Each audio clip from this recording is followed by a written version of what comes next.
Hi,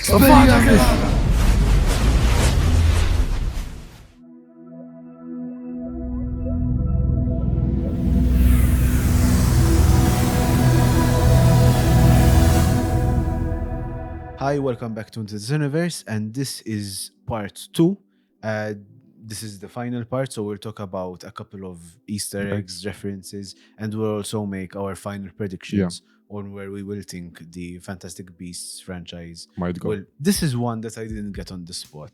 You know, I saw a couple of videos, I read some stuff on the internet, and apparently, so in one of the final scenes, when Grindelwald attacks Credence or Alias, and both Albus and Eberforth when they protect collide. him.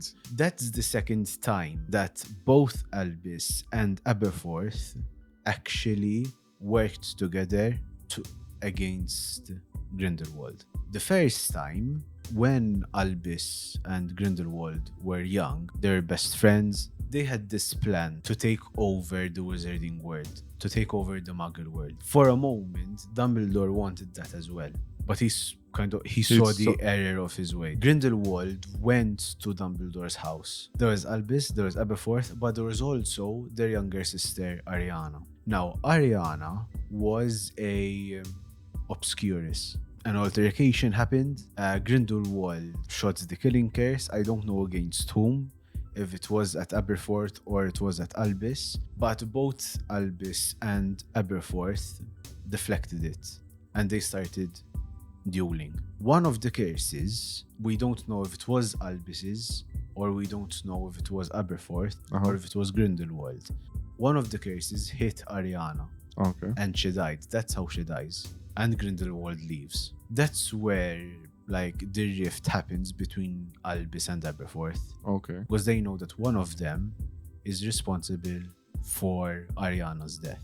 But practically Eberforth blames Albus because he brought Grindelwald into their lives. What's interesting is that got remaked in a way in that scene. Grindelwald attacked Credence or Alias, who was also an Obscurus, like Ariana, but both Albus and Eberforth protected Credence or Alias, and he survived, although he's dying, but he survived. So that was kind of an Easter egg. It was a reference to an earlier duel they had when they were trying to protect an Obscurus, both of which are part of the Dumbledore family. Another Easter egg is the word always. I'll leave that up to you. Obviously, one word that any Harry Potter fan hears will always go to that one scene where Snape says always. Now, I'm not sure. It's not only connected to Snape, though. Also Lily. Lily, but why? It's a reference to love. That's the thing. When Dumbledore was speaking to Snape, and Snape said the Patronus, and Snape's Patronus wasn't always a doe. We don't know what his original Patronus was, but it's because Patronuses can change, and he says always because he loved Lily. It means family, and that's the thing. So this is like a small reference to the Deathly Hallows film. It's the 7 cases, which we didn't see because Bunty goes and asks for half a dozen duplicates. So he says that during the scene where there's the spinning cylinder, I don't know what it's called, and it's the portal key. I see 5 cases, so there's 2 missing. So so this is my guess that the 5 cases did not have any. Weren't the real ones. Bunty comes in with the real case at the end. So I'm saying she went somewhere, she got the real case, and then brought it to Newt. But there is one case that was never seen. And I don't know where it went, because in that scene, before they teleported, I saw 5 cases on the floor. Now, unless someone was already carrying a case and I did not see, I don't know. The thing is that it was probably just a mistake. I say it's not, and I see there's something in that other 7th case and there is something in there. No, I think it was just a production mistake. It's It really could be, because it's in the screenplay as well. She asks for a half a dozen cases, plus the one they've got, which is 7. I don't know. But anyway, this is a reference to the team in the Deathly Hallows turned to 7 Harry Potters. 6. 6, sorry. Because my plus bad, the 6. original. So it was just a small reference to that scene.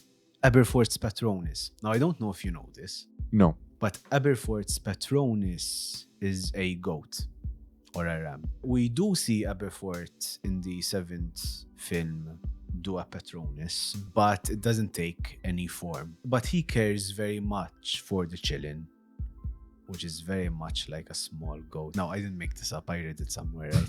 He was very careful of it. So you could see that he has a care of magical creatures and normal animals as well. Then Jacob's wand. Now, Jacob's wand. What is this reference to? Now, I saw it somewhere. Obviously, now we know that the wand was a fake. Yeah, the wand But was... why would Dumbledore give him a wand if he didn't sense that he may have a little magic inside of him? Maybe he does. Maybe he is capable of performing magic. Now, this is just a fan theory, practically, Okay. that actually anyone, even muggles, can have a little magic inside of them. They just never tapped into it. It's not like when a fully fledged magical child who's capable of doing magic tries to conceal it and becomes an obscurus. So there was this fan theory that he can actually, maybe he has a little amount of magic inside him and we don't know. But this goes into a prediction, a fan theory of my own. Okay. The thing of Jacob's wand. We'll move to those later. First, we'll make our predictions. Where do you think that, the franchise will go? So the way I think how it's going to go, I see, so in this one we see a team. I think the team will slowly grow even more, especially at the end where Newt tells Albus that if you have anything like this again, I will willingly accept.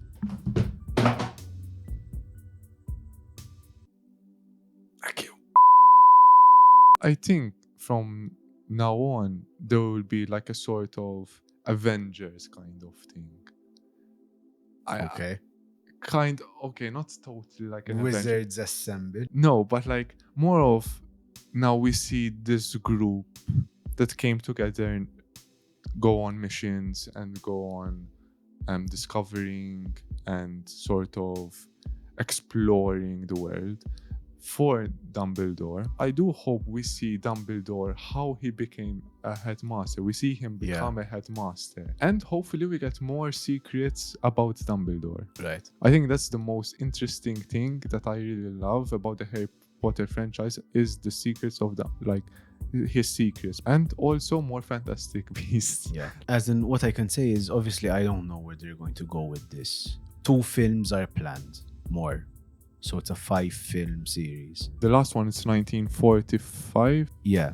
Because that's the official date. It's in the books as well. Yeah. That's when Dumbledore and Grindelwald have their legendary historic duel.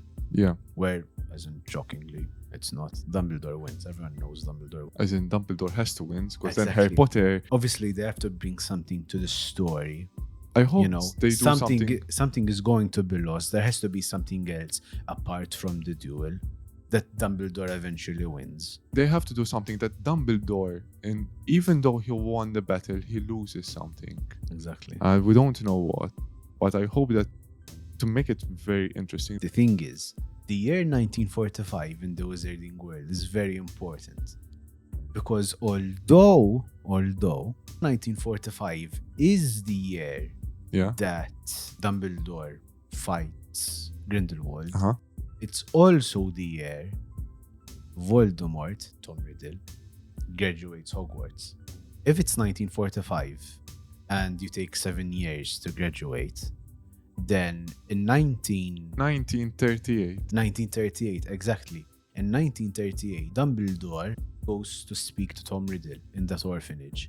Now, the 3rd film is in 1932. So we could potentially see in the 4th film, or a slight reference, that Dumbledore, Albus, There's a goes to talk to Tom Riddle. I know we mentioned Easter eggs, but another one came to my mind, and I think I didn't see it anywhere, but it just came to me right now. Yeah. When they're in the Hog's Head and Uh-huh. Dumbledore goes to leave, and Eberfort'S tells him off to save the world, Albus tells him, no, only a bigger man than me has to do that job. You know, it's a reference to Harry Potter. Harry Potter saves the world at the end. I want to say my fan theory as well, where I think it's Tell going me to your go. fan theory. It's of Jacob. Okay. Now, again, I didn't read this anywhere. I did this. So If this you- he created this. If you want to use it, feel free. But in the second film, Queenie tells him, why don't we stay in England? It's legal here. We can get married. which is wizard. They can marry muggles. So they get married at the end of the third film.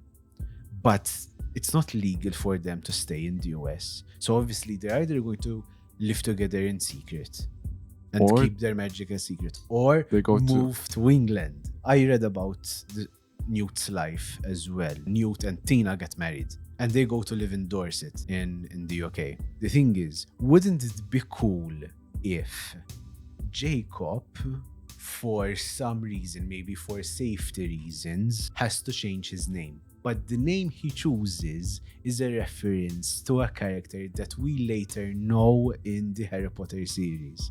That's a very interesting fan theory, though. Maybe, I don't know, maybe Dean Thomas. Yeah. So I think that's it for this episode. Yeah. I have nothing else to say. If you enjoyed this episode, give us a like, and we will see you in the next video, I guess.